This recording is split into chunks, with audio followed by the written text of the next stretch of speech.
আসসালামু আলাইকুম রহমতুল্লাহি ওয়া বারাকাতুহু। আলহামদুলিল্লাহি ওয়াহদা ওয়াসসালাতু ওয়াসসালামু আলা রাসূলিল্লাহ মা লা নাবিয়্যা বা'দা ওয়া আলা আলিহি ওয়া সাহবিহি আজমাইন আম্মা বা'দ। আউযু বিল্লাহি মিনাশ শাইতানির রাজীম। বিসমিল্লাহির রহমানির রহিম। আলহামদুলিল্লাহি রাব্বিল আলামিন আর রহমানির রহিম মালিকি ইয়াউমিদ্দিন ইয়্যাকা না'বুদু ওয়া ইয়্যাকা নাস্তাঈন ইহদিনাস সিরাতাল মুস্তাকিম সিরাতাল লাযীনা আন'আমতা আলাইহিম গয়রিল মাগদুবি আলাইহিম ওয়ালাদ-দাল্লিন। আমিন। দেশের ও কাছের দূর দূরান্ত থেকে যারা দেখছেন আমাদের এই অত্র প্রোগ্রামটি কোরআনের আলো ফাউন্ডেশন কর্তৃক কোরআন ও হাদিসের আলোকে রমজানের পূর্ব প্রস্তুতিমূলক বিশেষ প্রোগ্রাম। আপনারা জানেন আজকে আমাদের আলোচনার বিষয়বস্তু হচ্ছে রমজানের এই সিয়ামের সাথে ঈমান এবং তাকওয়ার সম্পর্কটা কিরকম। আজকে আমরা এটা নিয়ে আলোচনা করব। আমরা সিয়াম রাখি, সিয়ামের যে উদ্দেশ্য, সেই এই উদ্দেশ্যটা আমরা ঠিকঠাক পালন করতে পারছি কিনা সেই বিষয়টা খুবই জরুরি। সিয়ামের যে মৌলিক উদ্দেশ্য তাকওয়া অর্জন করা, এবং তাকওয়ার পূর্বে সবচেয়ে বেশি গুরুত্বপূর্ণ হচ্ছে আমাদের জন্য আমাদের ঈমানটাকে ঠিক রাখা। সেই ঈমানকে আমরা ঠিক করতে পারছি কিনা সবকিছু মিলে আজকে আমাদের আলোচনা হবে। তবে আলোচনার পূর্বে আপনারা জানেন আজকে আমাদের আলোচনার বিষয়বস্তু হচ্ছে ঈমান ও তাকওয়া এবং সিয়ামের সাথে ঈমান ও তাকওয়ার সম্পর্কটা, এবং এই ঈমান এবং তাকওয়া আমাদের সিয়ামের সাথে কতটা সম্পর্কিত সেই বিষয়টা নিয়ে আমরা আজকে গভীরভাবে আমরা আলোচনা করব। সময় যেহেতু আমাদের লিমিটেড, সেটার ভিতরে আমরা চেষ্টা করবো আলোচনা শেষ করা। গত 20 তারিখ মঙ্গলবার আমরা আমাদের আলোচনা করতে গিয়ে একদম শেষ মুহূর্তে এসে আমরা আলোচনা শেষ করেছিলাম, কারণ হলো আমরা সময়ের সাথে পারিনি। আমরা গত পর্বে আলোচনা করেছিলাম যে সিয়ামের বিধি বিধান এবং আমাদের করণীয়। সেই পর্বে আমাদের আলোচনার যে বাকি অংশ যেটা, সেটা আজকে আমরা আলোচনা করব। আমরা সেই সময় আলোচনা করেছিলাম সিয়ামের ইহকালীন এবং পরকালীন কল্যাণ, এবং সিয়ামের ইহকালীন কল্যাণ নিয়ে আমরা অনেক কিছু আলোচনা করেছিলাম, এবং আজকে আমরা আলোচনা করব সিয়ামের পরকালীন কল্যাণ। সিয়াম যখন আমরা পালন করি, তার প্রথম যে জিনিসটা হয় সেটা হচ্ছে তাকওয়া বৃদ্ধি পায়। তাকওয়া কেন বৃদ্ধি পায়? আমরা আহ জানেন সূরা বাকারার 21 নম্বর আয়াত, ইয়া আইয়ুহান নাস উ'বুদু রাব্বাকুম আল্লাযী খালাকাকুম ওয়াল্লাযীনা মিন ক্বাবলিকুম লাআল্লাকুম তাত্তাকুন। হে মানব জাতি, তোমাদেরকে সৃষ্টি করা হয়েছে আল্লাহ সুবহানাহু ওয়া তাআলার ইবাদত করার জন্য, এবং তোমাদের পূর্বে যারা ছিল তাদেরকে সৃষ্টি করা হয়েছিল ইবাদত করার জন্য। কেন তারা আল্লাহর ইবাদত করত? লাআল্লাকুম তাত্তাকুন, কেন? যাতে করে তোমরা তাকওয়া অর্জন করতে পারো। তাহলে বোঝা যাচ্ছে আমাদের যত ইবাদত, সেটা আমরা সালাত পড়ি, আমরা সিয়াম পালন করি, আমরা যাকাত দেই, আমরা হজ পালন করি, যাবতীয় ইবাদত আল্লাহ সুবহানাহু ওয়া তাআলার আদেশ নিষেধ আমরা যাই পালন করি, সবই হচ্ছে ইবাদতের অন্তর্ভুক্ত। সেই ইবাদতের অন্যতম কারণ হলো যেন আমরা তাকওয়া অর্জন করতে পারি। সিয়ামের পরকালীন কল্যাণ হিসেবে দ্বিতীয় যে পয়েন্ট, সেটা হচ্ছিল পাপ থেকে সংরক্ষণ। সিয়াম আপনাকে পাপ থেকে বাঁচাবে, সিয়াম আপনাকে পাপ থেকে আপনাকে সেভ করবে। এটা কিভাবে করবে? আমরা জানি বুখারী শরীফের হাদিস, ক্বালা রাসূলুল্লাহ সাল্লাল্লাহু তাআলা আলাইহি ওয়াসাল্লাম, রাসূল সাল্লাল্লাহু আলাইহি ওয়াসাল্লাম বলেছেন, আসিয়ামু জুন্নাহ, সিয়াম হচ্ছে ঢাল। অপর হাদিসে আসছে সিয়ামু কাল জুন্নাহ, সিয়াম হচ্ছে ঢাল স্বরূপ। ঢাল কোনটা? আপনি যখন যুদ্ধের ময়দানে, যখন কেউ হাতে তরবারি, সাথে হলো হাতেটা, মানে বাম হাতেটা হলো ঢাল রাখে, তখন বিপরীত বিপরীতে যে শত্রু আছে সে যখন আক্রমণ করে, তখন ঢাল দিয়ে সে এটাকে সেভ করতে পারে নিজেকে। তাহলে এই সিয়াম কি করে থাকে? সিয়াম হলো আমাদেরকে, আমাদের যে মানবীয় যে প্রবৃত্তিগুলো, সেই প্রবৃত্তিকে সংরক্ষণ করে, প্রবৃত্তিকে কন্ট্রোল করে।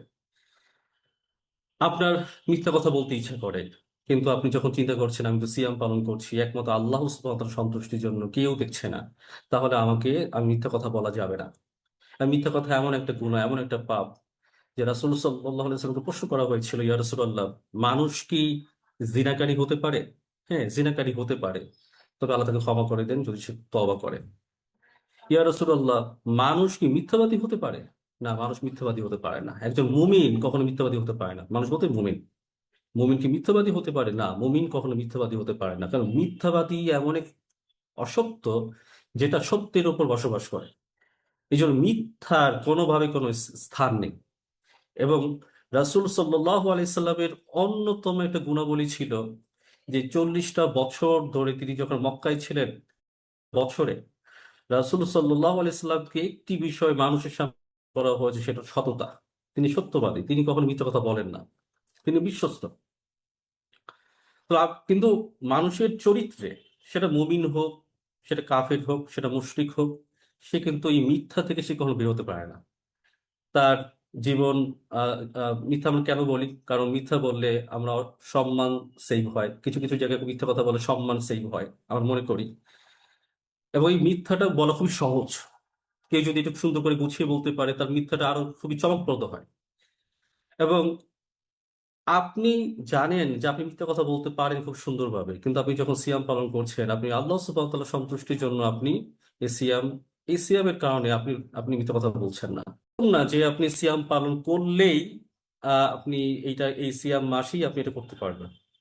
বরং হচ্ছে আপনার সিয়ামরত অবস্থায় আপনি এটা যতই এটাকে চলমান রাখেন, আপনি যদি এটাকে পরের মাসগুলোতে যদি আপনি এটাকে প্র্যাকটিসে রাখেন, পরের মাসগুলোতে যদি এটাকে আপনি আপনি আপনার অনুশীলনে রাখেন, তাহলে এটার প্রভাব পরবর্তীতেও এসে কি পড়ে।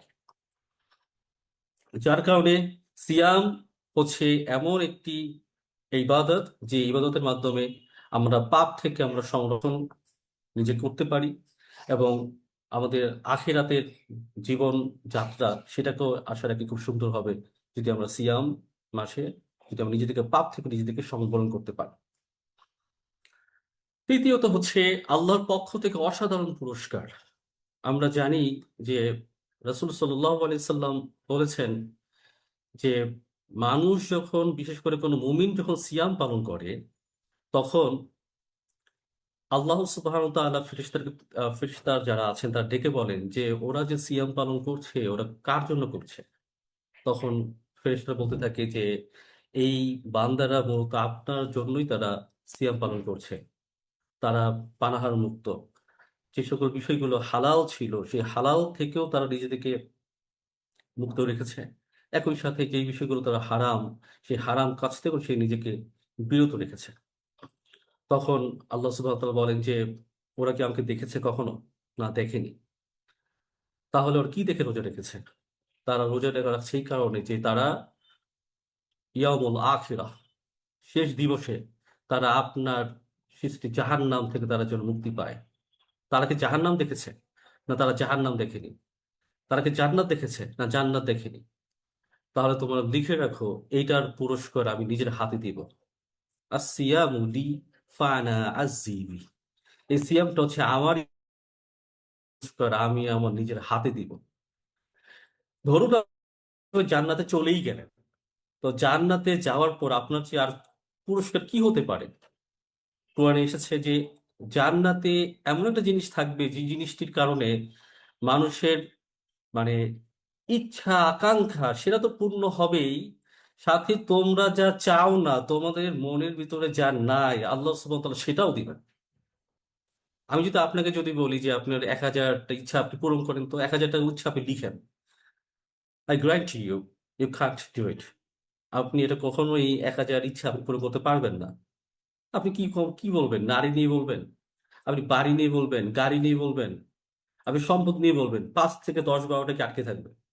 আপনি চাইবেন 100টা গাড়ি হোক, 1000 গাড়ি হোক, কিন্তু আল্লাহ সুবহানাহু ওয়া তাআলার বক্তব্য হচ্ছে গিয়ে মানুষ যা চায় তা তো সে পাবেই, এবং যা ও চায় না, যা ওর অন্তরের ভিতরই নাই, মানুষের মগজের ভিতরই নাই, সে সেটাও পাবে। তাহলে আল্লাহ সুবহানাহু ওয়া তাআলা আমাদের জন্য, বিশেষ করে যারা সিয়ামকে সুন্দরভাবে যারা পালন করতে পারবে, পুরস্কার হিসেবে আল্লাহ যে কি দিবেন, না যেটা এরা জানতে পেরেছি আমরা রাসূল সাল্লাল্লাহু আলাইহি সাল্লামের হাদিসের মাধ্যমে, না জানতে পেরেছি তার কোন কোরআনে কোন আয়াতের মাধ্যমে। তার মানে এই পুরস্কারটা এমন একটা পুরস্কার যেখানে মুমিনরা জান্নাতে অবাক হবে ইনশাআল্লাহ। চতুর্থত হচ্ছে আত্মসংযম ও ধৈর্য। আত্মসংযম ও ধৈর্য এটা হচ্ছে মানবীয় গুণাবলীর একটি অন্যতম একটি বৈশিষ্ট্য। আপনি দেখবেন আপনার আশেপাশে যে সকল ব্যক্তিদের এই দুটো গুণাবলী আছে, নিজেকে আত্মসংযম করতে পারে, প্রচন্ড রকমের রাগ এসেছে তার, কিন্তু সে রাগটাকে সে প্রকাশ করছে না, প্রকাশ করলেও সে খুব ভদ্রভাবে সেটাকে এক্সপ্রেস করছে, সে ওখানে ধৈর্য ধারণ করছে, আপনার কিন্তু তার প্রতি আলাদা একটা সফটনেস তৈরি হয়। রাসূল সাল্লাল্লাহু আলাইহি ওয়াসাল্লামের পুরো জীবদ্দশায় আপনি কখনো পাবেন না তিনি কখনো রাগ করে কারোর সাথে কোনো কথা বলেছেন। তিনি যখন রাগ করতেন তার একটা বৈশিষ্ট্য তার সামনে ফুটে উঠতো। তার যে কপাল, সেই কপালের মাঝ বরাবর একটি রগ, সেটা তখন ফুলে যেত, এবং এবং সাহাবী আজমাইন কেরাম তারা তারা বুঝতেন যে রাসূল সাল্লাল্লাহু আলাইহি ওয়াসাল্লাম এখন রাগ করেছেন, তো আমাদের এখন চুপ হয়ে যাওয়া উচিত। তবে আমার রাগ এসছে, আমি আমার রাগটাকে সংযম করে আমি তার সাথে সুন্দর আচরণ করছি, বাট আপনার মনে চাচ্ছে তাকে ইচ্ছে মতো বকাঝকা করতে, but আপনি করছেন না। কেন করছেন না? আপনি করছেন না, আপনি ভাবছেন আমি এখন সিয়াম পালন করছি, আমি রোজারত অবস্থায় আছি। কেউ আপনার সাথে মানে ঝগড়া করতে এসছে, আপনি কি বলছেন? আমি আনা সয়েম, আমি রোজাদার। আমি যেহেতু রোজাদার, আমার সাথে ঝগড়া করতে এসো না, আমি ঝগড়া করব না, আমি কথা কাটাকাটি করব না, আমি কথা বাড়াবো না। কেন? এই যে আত্মসংযমটা যে আপনি প্র্যাকটিস করছেন একটা মাস ধরে, তা সেটার প্রভাব যদি আপনি প্রতি মাসেই প্রতি বছরই আপনি রাখতে পারেন, আবার পরের মাসে গিয়ে আরেকটা মাস আসবে, আবার সেই একটা মাসের আপনার আত্মসংযম এবং ধৈর্যের প্র্যাকটিস, এবং সেই প্র্যাকটিস একটা সময় গিয়ে আপনাকে আল্লাহর কাছে নিয়ে যাবে।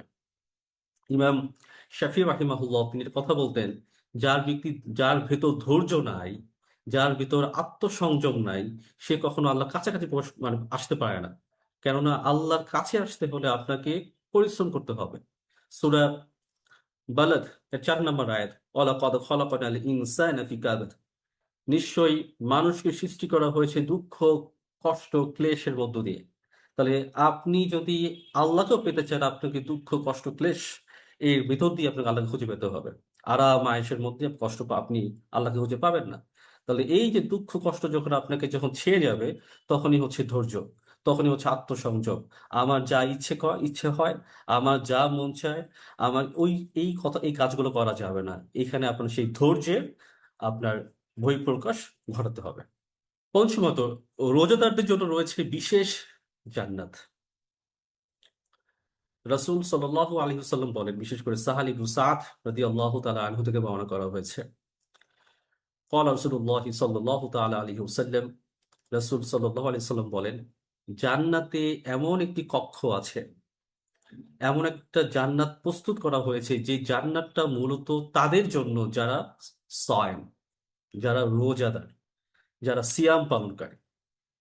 তাহলে মানুষদের মধ্যে হতে কেউ যদি সিয়াম পালন করে, মানুষদের মধ্যে হতে কেউ যদি রোজা রাখে অনবরত, আল্লাহ সুবহানাহু ওয়া তাআলা তাকে সেই বিশেষ জান্নাতটা দান করবেন। এটা এমন একটা জান্নাত যে জান্নাতে ঢোকার পর অন্যান্য জান্নাতীরা সেই জান্নাতকে দেখে ঈর্ষান্বিত হবে।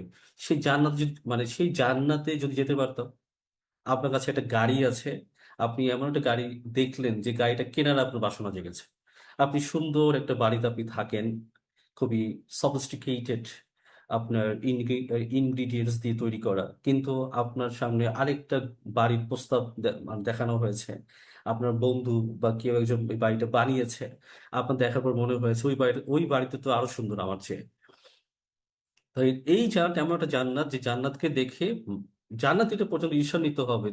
সেই সকল জান্নাতীরা, যে সকল জান্নাতীরা মূলত রোজাদার, সেই জান্নাতে প্রবেশ যখন করবে, তখন সাহাবীর প্রশ্ন করেছি, ইয়া রাসূলুল্লাহ সেই জান্নাতটা কোন জান্নাত? তখন রাসূল সাল্লাল্লাহু আলাইহি সাল্লাম বলেছেন, এটা হচ্ছে আর রায়্যান। জান্নাতীরা রায়্যান নামক দরজা দিয়ে প্রবেশ করবে, ওই কক্ষটা হবে একটা বিশেষ কক্ষ। ওই কক্ষে যারা থাকবে তারা অন্যান্য জান্নাতীরা সেই জান্নাতীদের মানে এই রোজাদার জান্নাতীদের দেখে তারা ঈর্ষান্বিত হবে। আপনার আরেকটা হাদিস বলতে পারি, সেটা হচ্ছে হযরত আলী রাদিয়াল্লাহু তাআলা আনহু থেকে বর্ণনা করা হয়েছে। তিনি বলেন, قال رسول الله صلى الله تعالى عليه وسلم إن في الجنة غرفا ترى ظهورها من بطونها وبطونها من ظهورها। জান্নাতে এমন একটা কক্ষ আছে যে কক্ষটা এতটাই স্বচ্ছ, এতটাই পরিষ্কার, এতটাই ক্লিন এন্ড ক্রিস্টাল, সেই জান্নাতের ভেতর যারা প্রবেশ করবে এক পাশ থেকে ওপাশ দেখা যাবে, বাহির থেকে ভেতর এবং ভেতর থেকে বাহির দেখা যাবে। তখন ফকাম আরবিয়ুন ফকাল, তখন একজন আরব বেদুইন গ্রাম্যবাসী সে দাঁড়িয়ে গেল এবং সে প্রশ্ন করলো, ইয়া রাসূলুল্লাহ, মান হিয়া, এই জান্নাত কাদের জন্য? তখন রাসূল সাল্লাল্লাহু তাআলা আলাইহি সাল্লাম বলেন, হিয়াল আরবা, এই জান্নাত তাদের জন্য যাদের ভিতরে চারটা গুণাবলী আছে। এই চারটা গুণাবলীর ভিতরে একটা গুণাবলী হচ্ছে যে মান কামা রমাদান, যে ব্যক্তি রমাদান মাসে দাঁড়িয়ে থাকে এবং অদাম সিয়াম, এবং সিয়াম পালন করে।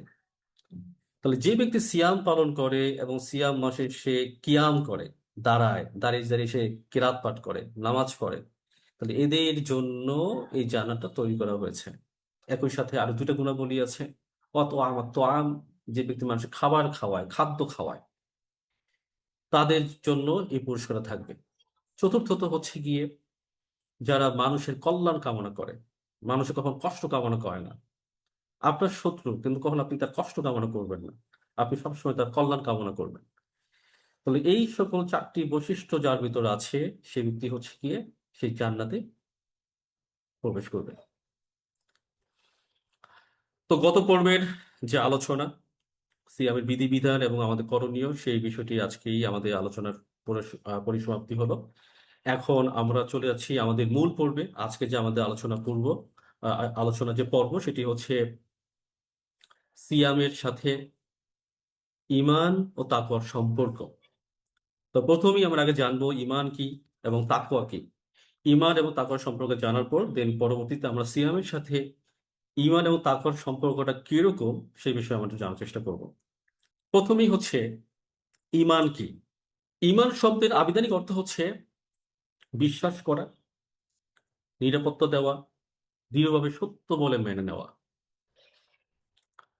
তো আপনি কোনো কিছু বিশ্বাস করেন, যে কোনো কিছু, এই কোনো কিছু বিশ্বাস করাটাই হচ্ছে হলো ঈমান। এখন ঈমানের একটা পারিভাষিক অর্থ আছে, এই পারিভাষিক অর্থটা আমরা জানবো। তার আগে ঈমানের যে আবিধানিক অর্থ, এটা আমানা থেকে আসে। আমানা অর্থ হচ্ছে নিরাপত্তা দেওয়া। অর্থাৎ আপনি যখন কোনো কিছুকে এমনভাবে বিশ্বাস করলেন, সেই বিশ্বাসটা করার পর আপনি সেখান থেকে একটা নিরাপত্তা আপনি পেয়ে থাকেন। যেমন আপনি একটা চাকরিতে আপনি জয়েন করলেন, হতে পারে সেটা সরকারি চাকরি, হতে পারে সেটা বেসরকারি চাকরি। চাকরিতে জয়েন করার পর এখন আপনাকে একটা সিকিউরিটি দেওয়া হয়েছে যে তোমার চাকরিটা সহজে হারাবে না, অথবা তোমার যদি মৃত্যু হয়ে যায় তাহলে তোমার পরবর্তী লিগেসি যারা থাকবে তাদেরকে কোনো একজনকেই চাকরিতে তোমাকে জয়েন করানো হবে, তোমার ফ্যামিলিটা কখনো অনাহারে ভুগবে না। তাহলে আপনি আপনার লাইফ সিকিউরিটি, অর্থাৎ আর্থিক সিকিউরিটি, আপনার পরিবার যেন আর্থিকভাবে কষ্ট না পায়, সেই বিষয়টাকে খেয়াল রেখে আপনি এমন একটা জায়গায় চাকরি করছেন যেখানে আপনার আর্থিক সিকিউরিটি আপনাকে দেওয়া হচ্ছে। তাহলে কিসের, তো আপনি কি করলেন, আপনি সেই সরকারি চাকরিকে বিশ্বাস করলেন। হতে পারে সেটা কোনো বেসরকারি চাকরি, হতে পারে সেটা কোনো ব্যক্তি। তাহলে ধরুন আপনি, কেউ যে বিদেশে চলে যাবে, তা আমরা তার কাছে টাকা পয়সা দিলাম, 5 লাখ 6 লাখ 10 লাখ টাকা তাকে দিলাম। কেন দিলাম? তাকে আমি প্রথমে তাকে বিশ্বাস করি সে আমাকে বিদেশে পাঠাতে পারবে। এবং যখন সে বিদেশে পাঠাতে পারবে যে বিশ্বাস যখন করলেন, সে তখন আপনার কাছে আশ্বাস দিচ্ছে, কিছু সাইন দেখাচ্ছে, দেখো এই কাজগুলো হচ্ছে, তোমার ভিসা রেডি হচ্ছে, তুমি কোথায় থাকবা এও রেডি হচ্ছে। তখন আপনি কি করতেছেন, আপনি তখন সেই এই বিলিভনেসটা কিন্তু আরো বেশি বেড়ে যাচ্ছে। তখন আপনি তার কথাগুলোকে আপনি নিরাপদ মনে করেন, না লোকটা সঠিক, এই লোক যদি পাঠাতে পারে, তখন আপনি মনে করেন না, মানে তাহলে ওনার কথা কাজের সাথে মিল আছে। এ কারণে ঈমান শব্দটি হচ্ছে অর্থ নিরাপত্তা দেওয়া।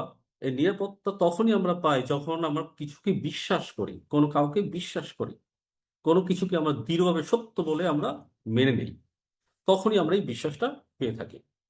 এই ঈমান প্রসঙ্গে আল্লাহ সুবহানাহু ওয়া তাআলা কি বলেন? আমানা রাসূলু বিমা উনজিলা ইলাইহি মির রাব্বিহি ওয়াল মুমিনুন কুল্লুন আমানা বিল্লাহি ওয়া মালাইকাতিহি ওয়া কুতুবিহি ওয়া রুসুলিহি। আমানার রাসূলু বিমা উনজিলা ইলাইহি মির রাব্বিহি ওয়াল মুমিনুন। আমানা, ঈমান এনেছেন কে? এনেছেন আর রসুল, রসুল ঈমান এনেছেন বিমা উনজিলা ইলাইহি মির রাব্বিহি, তার প্রতিপালকের পক্ষ থেকে যা এসেছে তিনি সেটার উপর ঈমান এনেছেন। ওয়াল মুমিনুন, এবং মুমিনগণ সেই বিষয়ের উপর ঈমান এনেছেন। তাহলে একই সাথে সে আল্লাহর উপর ঈমান এনেছেন, সেই মুমিন, এবং একই সাথে সেই মুমিন রাসূলের উপর ঈমান এনেছেন। একই সাথে এই রাসূলের উপর যে কিতাব নাজিল হয়েছে সেটার উপরও ঈমান এনেছেন। কুল্লুন আমানা বিল্লাহি ওয়া মালাইকাতিহি ওয়া কুতুবিহি ওয়া রুসুলিহি। কুল্লুন আমানা, সবাই ঈমান এনেছে, বিল্লাহি, আল্লাহর উপর, ওয়া মালাইকাতিহি, এনেছে ফেরেশতাদের উপর, ওয়া কুতুবিহি, এবং তারা ঈমান এনেছে যে সকল রাসূলদের উপর কিতাব নাজিল করেছেন সেই সকল কিতাবের উপর তারা ঈমান এনেছেন। ওয়া রুসুলিহি, এবং রাসূলগণের উপরও ঈমান এনেছেন। তাহলে বোঝা যাচ্ছে যে সকল যারা আমরা নিজেদেরকে মুমিন বলে দাবি করব, তারা কি করবেন? তারা একই সাথে আল্লাহকে বিশ্বাস করবেন, তারা একই সাথে মুমিনকে বিশ্বাস করবেন, তারা একই সাথে বিশ্বাস করবেন হচ্ছে ফেরেশতাদেরকে, তারা বিশ্বাস করবেন নবীদের উপর যে কিতাব নাযিল করা হয়েছে সেটার উপর তারা ঈমান আনবেন, রাসূল নবীদের উপর তারা ঈমান আনবেন। আল্লাহ বলছেন, ইয়া আইয়ুহাল্লাযীনা আমানু, হে ঈমানদারগণ, আমিনু বিল্লাহি, তোমরা আল্লাহর উপর ঈমান আনো। ইয়া আইয়ুহাল্লাযীনা আমানু, হে ঈমানদারগণ, আমিনু বিল্লাহি ও রসুলিহি, তোমরা ঈমান আনো আল্লাহর উপর, ও রসুলিহি, এবং তোমরা ঈমান আনো তার রাসূলের উপর, অল কিতাবিল্লাযী, এবং তোমরা ঈমান আনো তার কিতাবের উপর। অর্থাৎ আল্লাহ সুবহানাহু ওয়া তাআলা যে সকল রাসূলদের উপর কিতাব নাজিল করেছেন, আসমানে কিতাব নাজিল করেছেন, সেই সকল কিতাবের উপরও তোমরা ঈমান আনো। আল্লাযী নাজ্জালা আলা রাসূলিহি, যে সকল রাসূলদের উপর এই কিতাবগুলো নাজিল করা হয়েছে তোমরা সেই সকল কিতাবের উপর তোমার ঈমান আনো, যেমন তাওরাত, জাবুর, ইনজিল, কোরআন, এছাড়াও আরো যত সাহিফা কিতাবগুলো নাজিল হয়েছিল সেই সকল কিতাবের উপর। অল কিতাবিল্লাযী আনজালা মিন ক্বাবল, অর্থাৎ এর পূর্বে সেই সকল কিতাবের উপর। অর্থাৎ আমাদের সামনে এখন এক্সিস্ট করে হচ্ছে কোরআন, কোরআনের শরিয়ত, এটা এখন এক্সিস্ট করে। তাহলে পূর্বেকার যে শরিয়ত গুলো ছিল সেটা এক্সিস্ট করে না, তাহলে সেই সকল শরিয়তের আমলগুলো বা কিতাব তো আছে, সেই কিতাবের উপর তোমরা ঈমান আনো। বিল্লাহি ওয়া মালাইকাতিহি ওয়া কুতুবিহি ওয়া রুসুলিহি ওয়াল ইয়াউমিল আখিরি ফাকাদ দাল্লা দালালাম বাঈদা।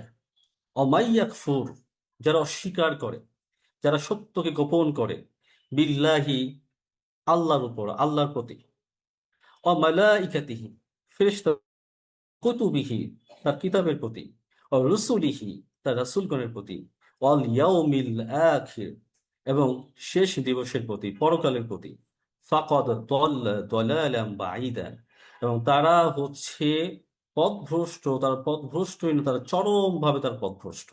আমরা যদি একটা হাদিস দেখি, হাদিসে বলা হচ্ছে আন ওমর ইবনুল খাত্তাব রাদিয়াল্লাহু তাআলা আনহুমা قال, হযরত ওমর ইবনে খাত্তাব রাদিয়াল্লাহু তাআলা আনহু থেকে বর্ণনা করা হয়েছে, قال رسول الله صلى الله تعالى عليه وسلم, রাসূল সাল্লাল্লাহু তাআলা আলাইহি ওয়াসাল্লাম বলেছেন, আন তুমিনা বিল্লাহি ওয়া মালাইকাতিহি, যে ব্যক্তি বিশ্বাস করে আল্লাহর উপর, তার ফেরেশতাগণের উপর, ওয়া কুতুবিহি, তার কিতাবের উপর, ওয়া রুসুলিহি, তার রাসূলগণের উপর, ওয়াল ইয়াউমিল আখির, এবং পরকালের উপর, তুমিনা বিল কদরি, এবং বিশ্বাস স্থাপন করে কদরের উপর, তাকদীরের উপর, খয়রিহি ও শাররিহি, ভালো মন্দের।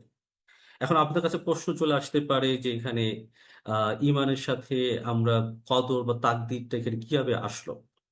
কারণ হচ্ছে কুরআনুল কারীমে অনেক কিছু আয়াত রয়েছে, এর মধ্যে একটি গুরুত্বপূর্ণ একটি আয়াত হচ্ছে হলো, কোনো কিছুই ঘটে না আল্লাহ সুবহানাহু ওয়া তাআলার পারমিশন ছাড়া। এই আল্লাহ সুবহানাহু ওয়া তাআলার পারমিশন তখনই হয় যখন আল্লাহ যদি পারমিশন দেন তাহলে আপনার উপর কোন বিপদ আসবে, আপনার উপর সুসময় আসবে, সেটা হচ্ছে আল্লাহ পারমিশন লাগে। যার কারণে সকল ভালো মন্দ যাই ঘটুক না কেন আল্লাহর পারমিশন ছাড়া কোনো কিছু ঘটে না, সেটাই হচ্ছে মূলত কদর। তাহলে আমরা কি বুঝতে পারি? তাহলে এক কথায় তাহলে ইমানদার এবং মুমিন কারা? ইমানদার এবং মুমিন যদি আমরা এক কথায় বলি তাহলে হচ্ছে যারা আল্লাহর প্রতি, ফেরেশতাদের প্রতি, কিতাবের প্রতি এবং রাসূলগণের প্রতি, তাকদীরের প্রতি ও পরকালের প্রতি বিশ্বাস রাখে তাদেরকে আমরা বলতে পারি মুমিন।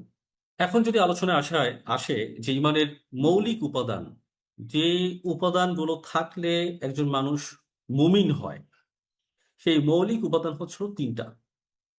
অর্থাৎ আপনি যখন ইমান আনবেন আপনাকে মুখ থেকে স্বীকৃতি দিতে হবে। এই স্বীকৃতি আপনি যদি না দেন তাহলে আপনি ইমানদার হিসেবে বিবেচিত হবেন না। অর্থাৎ অন্তরে বিশ্বাস করা, মুখে স্বীকার করা, অঙ্গ প্রত্যঙ্গে তার বাস্তব প্রমাণ দেওয়া।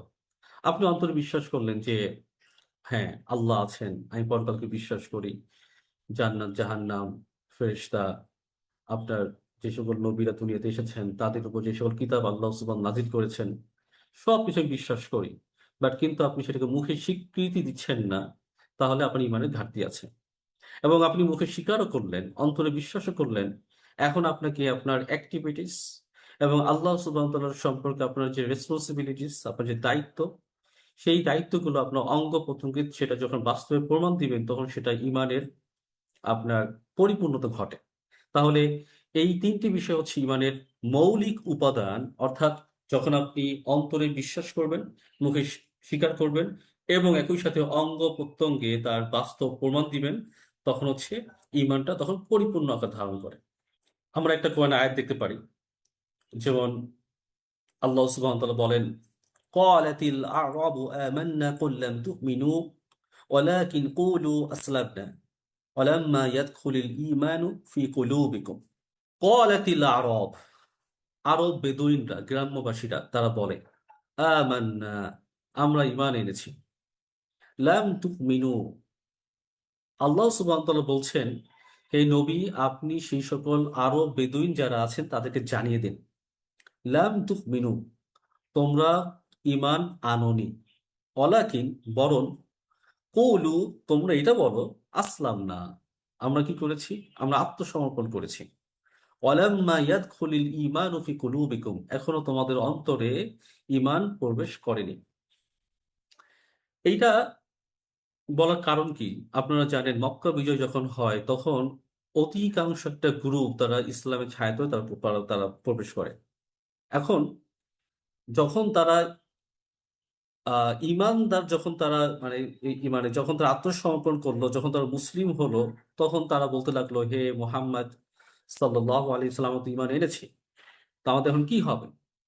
তখন এই প্রসঙ্গটা তখন আসে যে আসলে ওরা ইমান ঠিকই এনেছে, কিন্তু আসলে এটাকে মানে ওরা ওরা মুখ দিয়ে বলছে ওরা ইমান এনেছে, কিন্তু আসলে প্রকৃতপক্ষে ওরা এখন ইমান আনেনি।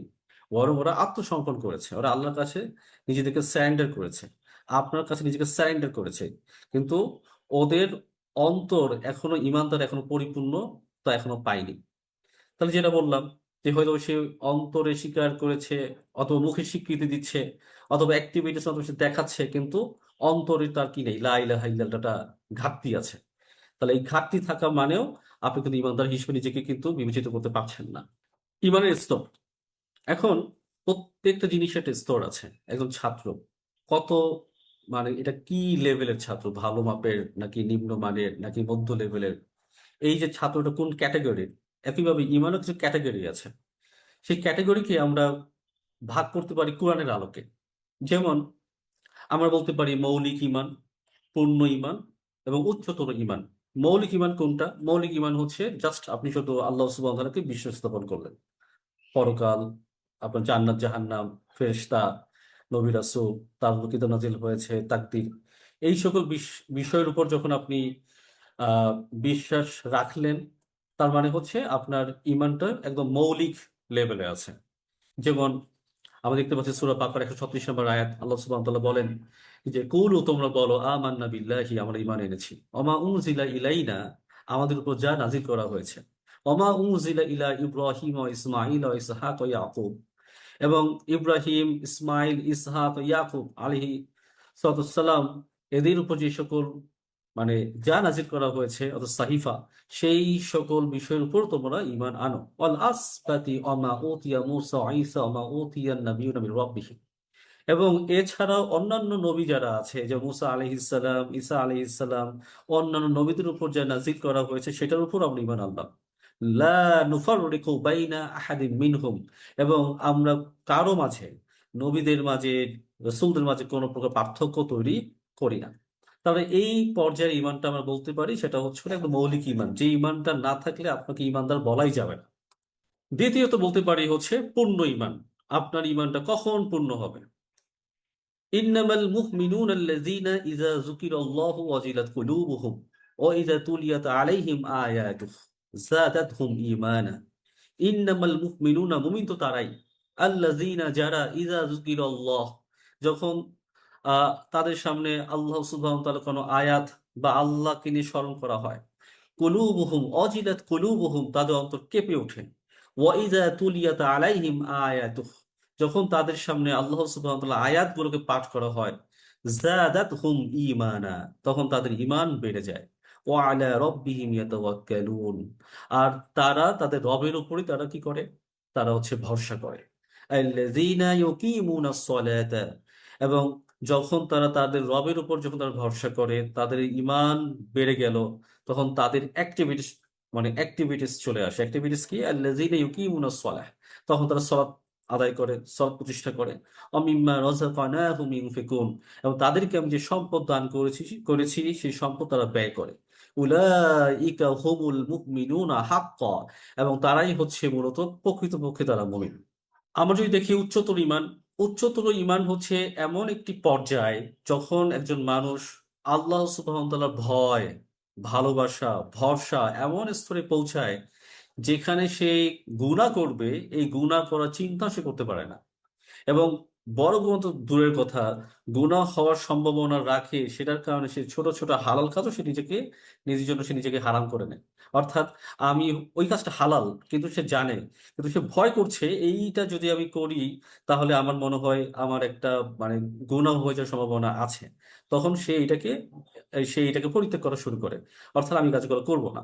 ধরুন আপনি হচ্ছেন একটা জায়গায় কাজ করছেন, যেই জায়গাটায় হচ্ছে গিয়ে সুদের কারবার আছে, এবং কিন্তু আপনি আহ, আপনি জানেন যে এই প্রতিষ্ঠানটা পুরো সুদি কারবার দিয়ে আখড়া, কিন্তু আপনি বিশ্বাস করছেন আল্লাহ আমাকে, আমি আল্লাহকে ভয় করি, আল্লাহ সুবহানাহু ওয়া তাআলা যে ওয়াদা প্রতিশ্রুতি, যে জাহান্নাম, সেই জাহান্নাম যাওয়াকে আমি ভয় করি, আমি জান্নাত চাই।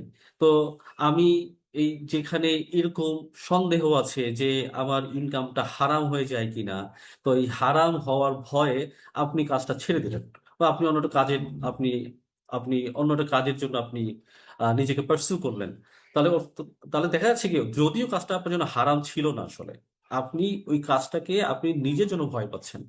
মানে ওই ভয় পেয়ে নিজেকে ছেড়ে দেওয়া, এই জিনিসটা বোঝানো হচ্ছে। অর্থাৎ আপনি যে গুনাহ করবেন সেই গুনাহ কল্পনা তো ভয় জন্মায় না।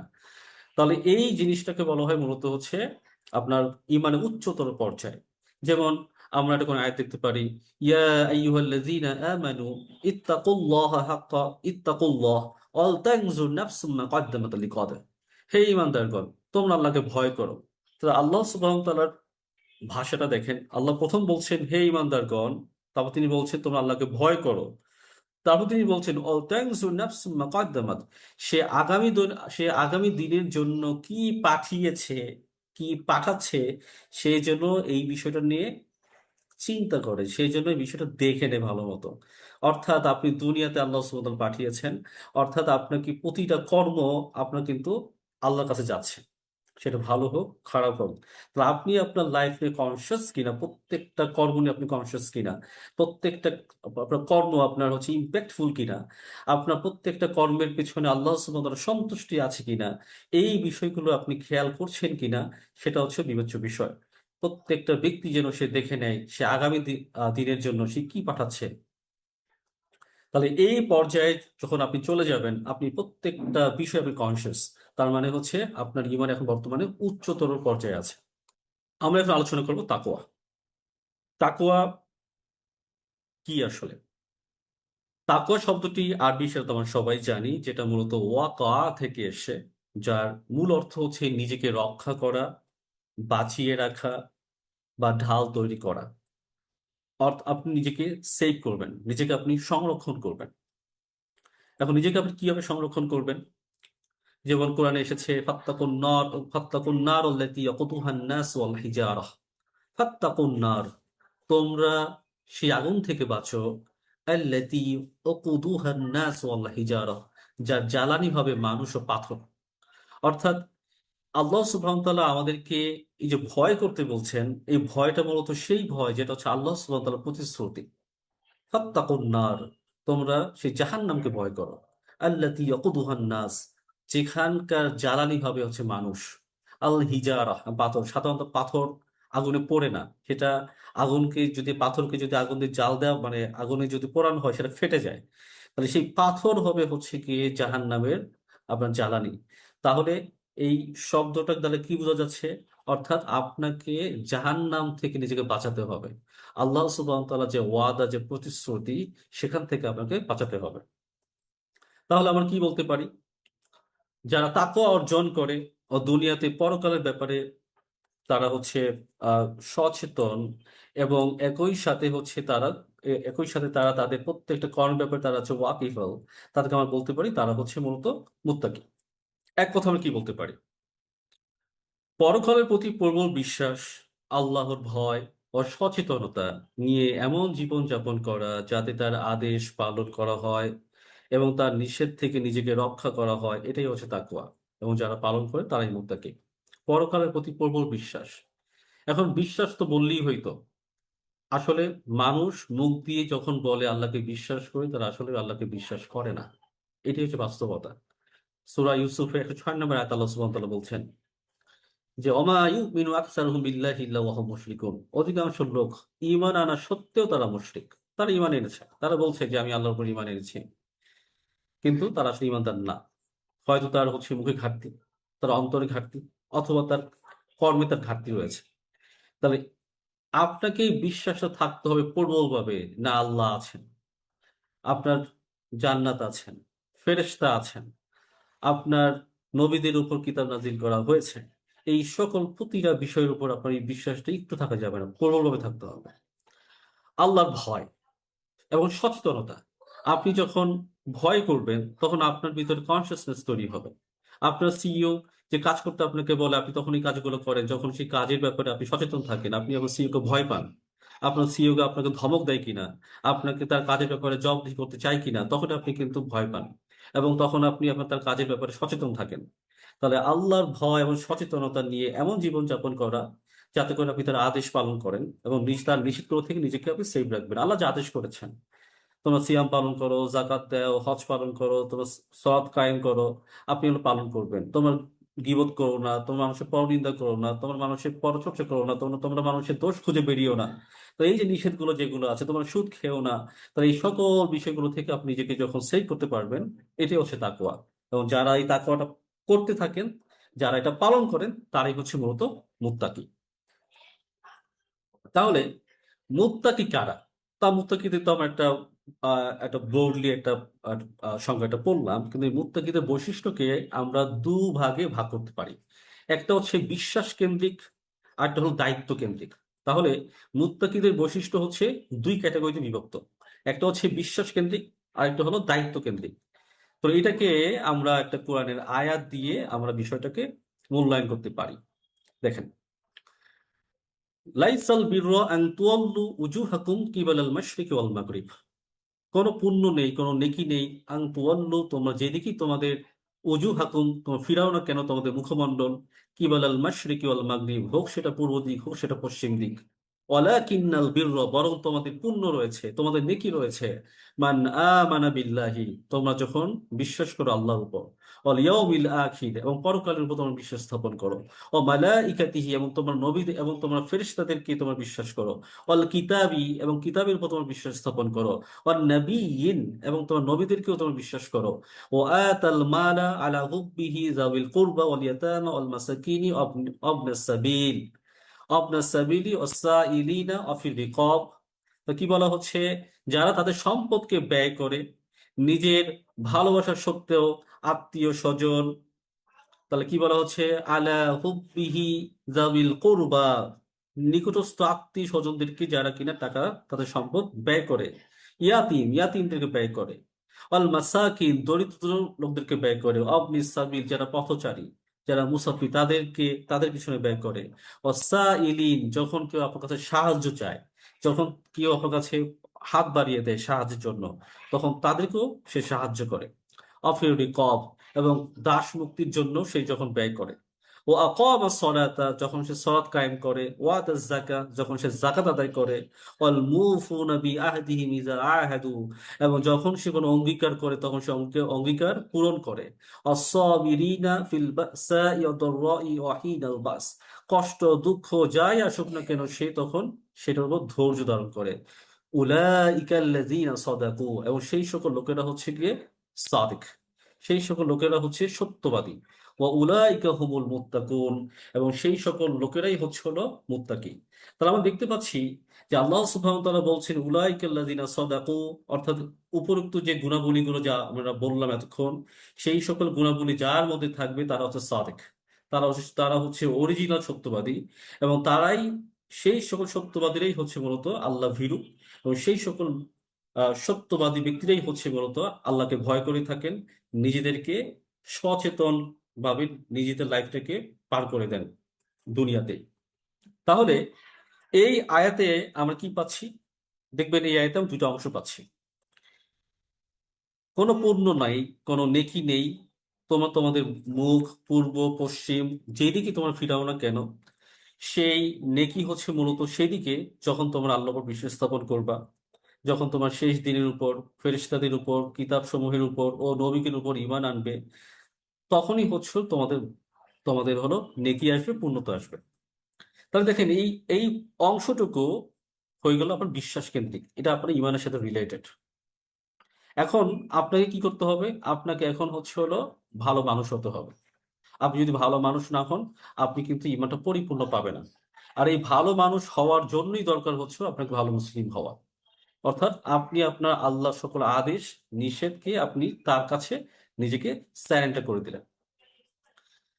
আর সম্পদ ব্যয় করো, প্রথমেই বলা হচ্ছে সম্পদ ব্যয় করো। ইসলামে কৃপণতা কোনো সুযোগ নেই, কার্পণ্যতা বলতে কোনো কথা নেই ইসলামে। ইসলাম এমন একটা রিলিজিয়ন, এমন একটি দিন, যে দিনে একজন অপরজনকে সাহায্য করবে, একজন অপরজনকে হেল্প করবে, এইটাকে মানে আপনার অতপ্রথমে সেটাকে জড়িয়ে দেওয়া হয়েছে। মানুষ তার আয়কে সে অনেক ভালোবাসে, সে কখনোই চায় না তার আয়টা আরেকজন ভোগ করুক। ইসলাম এটাকে জাকাতের মাধ্যমে এটাকে কি করে দিল? এটাকে কম্পালসরি করে দিল। না, আপনি কোনোভাবেই আপনার সম্পদকে আপনি রাখতে পারবেন না। জাকাত ফরজ করা হয়েছে, তা সত্ত্বেও একটা গ্রুপ কোটি কোটি টাকা মালিক হওয়া সত্ত্বেও তারা জাকাত দেয় না। কারণ সে যখন চিন্তা করে ইয়ারলি আমার একটা ভালো একটা অঙ্ক আমার আমার ব্যাংক থেকে মাইনাস হয়ে যাচ্ছে, সে যেটাকে মানতে পারে না। তাহলে এটা হচ্ছে অন্তরকে ভারী করে দেয়, অন্তরকে এটাকে রোগাক্রান্ত করে দেয়। এই জন্য প্রথমেই হচ্ছে হলো যেটা করা হয়েছে সেটা হলো ব্যয় করা। মুসলিম শরীফের হাদিস হযরতে আব্দুল ইবনে উমর রাদিয়াল্লাহু তাআলা থেকে বর্ণনা করা হয়েছে, তিনি বলেন রাসূল সাল্লাল্লাহু তাআলা আলাইহি ওয়াসাল্লামকে একজন ব্যক্তি প্রশ্ন করেছিল, ইয়া রাসূলুল্লাহ আইয়ুল ইসলামিল খৈর, ইসলামের ভেতর কোন কাজটি অতি উত্তম? তখন রাসূল সাল্লাল্লাহু আলাইহি ওয়াসাল্লাম বলেছেন যে তুতইমু তুআমা ওয়া তুকরিউ সালামা আলা মান আরাফতা ওয়া মান লাম তারিফ, অর্থাৎ তোমাদের মধ্যে যে ব্যক্তি মানুষের খাবার খাওয়ায় এবং একে অপরকে সালাম দেয়, তারা হচ্ছে তোমাদের মধ্যে সবচেয়ে মানে সবচেয়ে ভালো, সবচেয়ে কল্যাণকর, সবচেয়ে ভালো কাজ। তার মানে হচ্ছে আপনি আপনার সম্পদকে ব্যয় করবেন, কোথায় ব্যয় করবেন, কোথায় কোথায় ব্যয় করবেন, সেই ব্যয়ের যে একটা ক্রাইটেরিয়া, সেই ব্যয়ের যে একটা তালিকা, সেটা আল্লাহ সুবহানাহু ওয়া তাআলা দিয়ে দিয়েছে। অর্থাৎ আপনি আপনার সম্পদকে ব্যয় করবেন কোথায়? আপনার আত্মীয় স্বজন কাছে। আপনি আপনার সম্পদ ব্যয় করবেন ইয়াতিম যারা, সেই ইয়াতিম ছেলেদের, আপনার ছেলে মেয়েদের পিছনে আপনি ব্যয় করবেন। দরিদ্র, পথচারী, প্রার্থনাকারী, অর্থাৎ যারা আপনার কাছে সম্পদ চায়, যারা আপনার কাছে হাত বাড়িয়ে দিয়েছে সাহায্যের জন্য, তাদের পিছনে আপনি সম্পদ ব্যয় করবেন। দাসমুক্তি, যেহেতু এটা এখন বর্তমানে নেই, এই দাসমুক্তির কাজেও আপনি আপনার সম্পদকে ব্যয় করবেন। তো এটা দেখেন, এই কাজগুলো আপনি তখনই করতে পারবেন যখন আপনার মন উদার হবে। একই সাথে আপনার কি করতে হবে? আল্লাহ সুবহানাহু ওয়া তাআলার সন্তুষ্টি কায়েম করতে হবে, সন্তুষ্টি অর্জন করতে হবে। আপনার তার দায়িত্ব পালন, মানে তার দায়িত্ব মানে আল্লাহ সুবহানাহু ওয়া তাআলার দায়িত্বগুলো পালন করে। আপনাকে নামাজ কায়েম করতে হবে, আপনাকে যাকাত প্রদান করতে হবে, এবং আপনি যে অঙ্গীকার করবেন সেই অঙ্গীকারটা আপনাকে পূরণ করতে হবে। এবং যদি কোনো বিপদ আপদ আসে, সেই বিপদের সময় আপনি ধৈর্য ধারণ করবেন। কেন ধৈর্য ধারণ করবেন? কারণ আপনি জানেন যে যাই আসুক না কেন আল্লাহ সুবহানাহু ওয়া তাআলার পারমিশন ছাড়া কোনো কিছুই আসে না। তো আল্লাহ সুবহানাহু ওয়া তাআলার পারমিশনে হয়েছে, আল্লাহ সুবহানাহু ওয়া তাআলা যখন পারমিশন দিবেন সেই বিপদ এটা উঠে যাবে। তাহলে আমরা বুঝতে পারছি যে মুত্তাকিদের বৈশিষ্ট্য মানে দুভাবে আমরা ভাগ করতে পারছি, একটা বিশ্বাস কেন্দ্রিক, একটা দায়িত্ব কেন্দ্রিক। অর্থাৎ দ্বিতীয় অংশে যে সকল কর্মের কথাগুলো বলা হয়েছে, এই কর্মগুলোকে আপনাকে দায়িত্বের সাথে কনসিয়াসনেস থেকে আপনাকে কাজগুলো করতে হবে। এখন গত পর্বে আমাদের একজন ভাই তিনি আহ, আমাদের যখন গ্রুপ ডিসকাশন পর্বে খুব সুন্দর একটা কথা বলেছিলেন, আমরা তাকওয়া কিভাবে অর্জন করতে পারি। বুঝলাম তো তাকওয়া লাগবে, তাকওয়া অর্জন করা দরকার, কিভাবে অর্জন করব। এই তাকওয়া কিভাবে অর্জন করবেন এটাও আল্লাহ সুবহানাহু ওয়া তাআলা একটা দিয়ে দিয়েছেন। এটি খুবই গুরুত্বপূর্ণ একটি আয়াত। সেই আয়াতটি হচ্ছে, ইয়া আইয়ুহাল্লাযীনা আমানু ইত্তাকুল্লাহা ওয়া কুনু মা'আস সাদিকিন। হে ঈমানদারগণ, তোমরা আল্লাহকে ভয় করো, ওয়া কুনু মা'আস সাদিকিন, এবং সত্যবাদীদের সঙ্গী হও। হে ঈমানদারগণ, ইত্তাকুল্লাহ, আল্লাহ কি বলছেন, হে ঈমানদারগণ তোমরা আল্লাহকে ভয় করো। এই ভয় করো বলার সাথে সাথেই তিনি বলছেন কুনু মা'আস সাদিকিন, তোমরা সাদিকিনের, সাদিকিন যারা সত্যবাদী যা তাদের সঙ্গী হও। তো আমরা আগের আয়াতে পড়ছি যে সাদিকিন তারা, যারা সাদিকিনদের বৈশিষ্ট্যগুলো আমরা আলোচনা করেছি, বরং যারা সাদিকিন তারাই হচ্ছিল মুত্তাকি। তার মানে হচ্ছিল আপনাকে একটা সার্কেল বানাতে হবে, আপনাকে একটা গ্রুপ তৈরি করতে হবে, যে যে গ্রুপটার ভিতর তাকওয়ার চর্চা হয়, যে গ্রুপটার ভিতরে ইবাদতের চর্চা হয়, যে গ্রুপটার ভেতর হারাম কাজ থেকে বিরত থাকার কর্মসমূহ, যে গর্হিত যে কাজগুলো রয়েছে সেই কাজগুলো করব না, সেটার সেটার প্র্যাকটিস করা হয়। এই কাজ নিজে নিজেকে সবসময় আপডেটেড রাখা হয়, যে আমি কতটুকু আল্লাহর জন্য কাজ করছি, কতটুকু গুণামুক্ত আমি নিজেকে থাকতে পারছি। 7 দিনের, 10 দিনের, 15 দিনের একটা রুটিন বানানো, আমি এই 7 দিনে, 10 দিনে, 15 দিন আমি এই কাজগুলো করবো না। যখন আপনি প্র্যাকটিসে যখন থাকবেন, দেখবেন একটা সময় আপনার ছোট ছোট খারাপ কর্মগুলো আপনার ভিতর থেকে বেরিয়ে যাবে এবং ভালো জিনিসগুলো আপনার ঢুকবে। আর এইটা তখনই হয় যখন আপনি একটা সার্কেল, যখন আপনি গ্রুপের ভিতর সবসময় থাকবেন। যেমন আল কোরআন ফাউন্ডেশনের এমন একটা গ্রুপ, যে গ্রুপে আমরা শত শত লোকদেরকে কানেক্ট করতে পারছি। ইনিশিয়াল একটা সময় গিয়ে এখানে 1000 লাখো মানুষ এখানে কানেক্টেড হবে, এবং এখানে এমন একটা প্ল্যাটফর্ম হবে যেখান থেকে আমরা তাকওয়ার চর্চা করব, এবং এই তাকওয়ার চর্চার মাধ্যম হবে আপনার হচ্ছে কোরআন দিয়ে, ইনশাআল্লাহ। তাকওয়া আমাদের কেমন হওয়া উচিত? আল্লাহ বলছেন, ইয়া আইয়ুহাল্লাযীনা আমানু ইত্তাকুল্লাহা হাক্কা তুকাতিহি ওয়া লা তামুতুন্না ইল্লা ওয়া আনতুম মুসলিমুন। হে ঈমানদারগণ, তোমরা আল্লাহকে ভয় করো, হাক্কা তুকাতিহি, যেভাবে তাকে ভয় করা দরকার, যেভাবে তাকে ভয় করা উচিত তোমরা তাকে সেভাবে ভয় করো। তার মানে হচ্ছে আপনি আল্লাহকে আদৌ ভয় করছেন কিনা সেটা আল্লাহ সুবহানাহু ওয়া তাআলা ভালো জানেন। নাকি আপনি মুখের বুলি উঠাচ্ছেন আমি আল্লাহকে ভয় করি, এই আল্লাহর ভয়টা আদৌ তাকে করছেন কিনা সেটা আল্লাহ তো জানেন। এই জন্য আল্লাহ আপনাকে সতর্ক করছেন যে তুমি যে আল্লাহকে ভয় করো, তুমি আল্লাহকে এভাবে করে ভয় করো যেভাবে তাকে ভয় করা দরকার। এবং শেষের আয়াত আল্লাহর একটা ওয়ার্নিং, ওয়ালা তামুতুন্না ইল্লা ওয়া আনতুম মুসলিমুন। আর তোমরা মৃত্যুবরণ করো না, ওয়ালা তামুতুন্না, আর তোমরা কখনোই মৃত্যুবরণ করো না, ইল্লা ওয়া আনতুম মুসলিমুন, মুসলিম না হয়। তার মানে কি দাঁড়ালো? আপনি যখন পরিপূর্ণ মুসলিম হবেন, মুসলিম আমি তখনই হবে যখন আপনি আল্লাহ সুবহানাহু ওয়া তাআলার সকল আদেশ নিষেধ, সকলগুলো, সকল কর্মগুলো আপনি সুন্দরভাবে দায়িত্বের সাথে কনসিয়াস থেকে আপনি পালন করবেন, সচেতন থেকে আপনি পালন করবেন। আদারওয়াইজ আপনি মুসলিম হতে পারবেন না।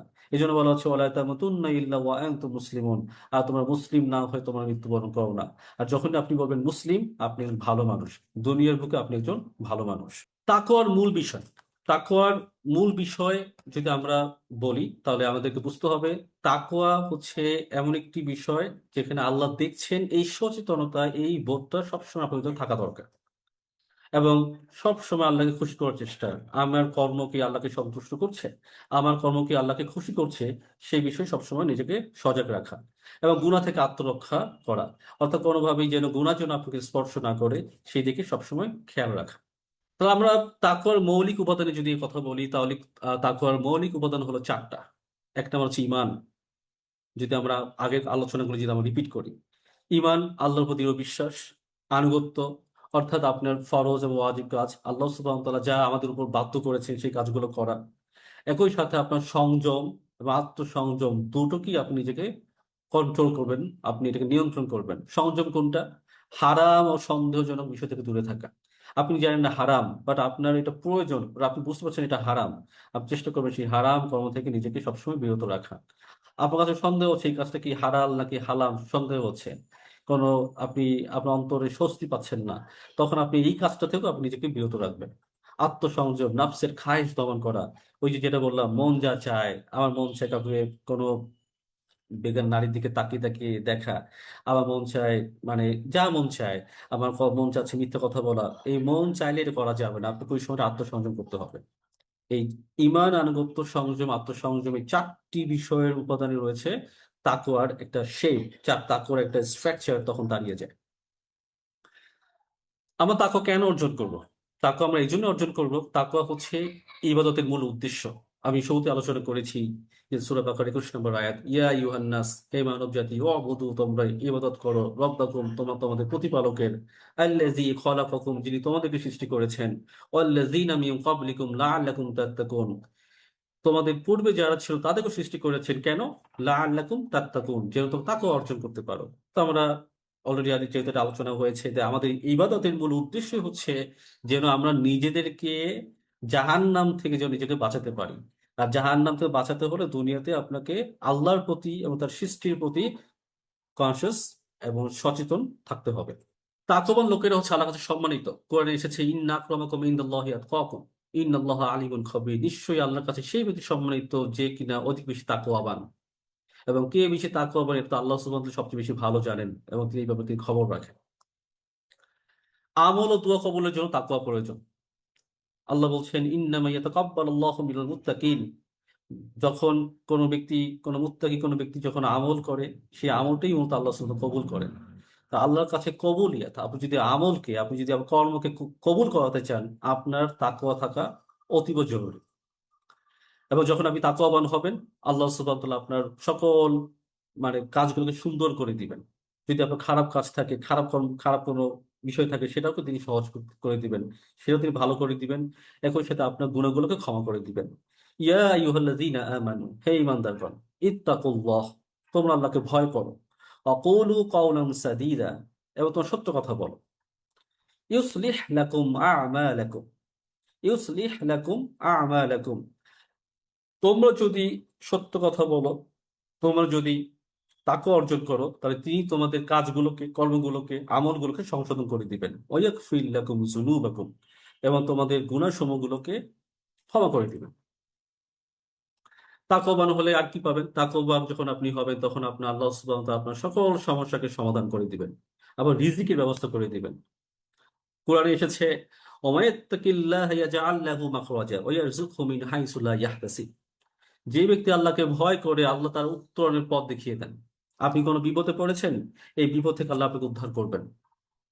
এবং ওয়ারযুকহু মিন হাইসু লা ইয়াহতাসিব, এবং তিনি আপনাকে এমন জায়গা থেকে রিজিকের ব্যবস্থা করে দিবেন যেখান থেকে রিজিক আসা যায় আপনার চিন্তাতেও আসবে না। এখান থেকেও রিজিক আসতে পারে, এখান থেকেও রিজিক ব্যবস্থা হতে পারে, সেই চিন্তা আপনার কল্পনাতেও আসবে না। তার মানে আপনি যখন তাকওয়াবান হবেন, আল্লাহ সুবহানাহু ওয়া তাআলা আপনার সকল রিজিকের সমস্যার সমাধান করে দিবেন। আপনার দুনিয়ার কোনো সমস্যা থাকলে সেটাও তিনি আপনাকে সমাধান করে দিবেন, যদি আপনি সত্যিকার অর্থে তাকওয়াবান হতে পারেন। তাহলে এখন প্রশ্ন হচ্ছে, সিয়ামের সাথে ঈমান ও তাকওয়ার সম্পর্কটা কোথায় আসলে? তাহলে সিয়ামের সাথে ঈমান ও তাকওয়ার সম্পর্কটা মূলত হচ্ছে দুটো দুটো জায়গায়।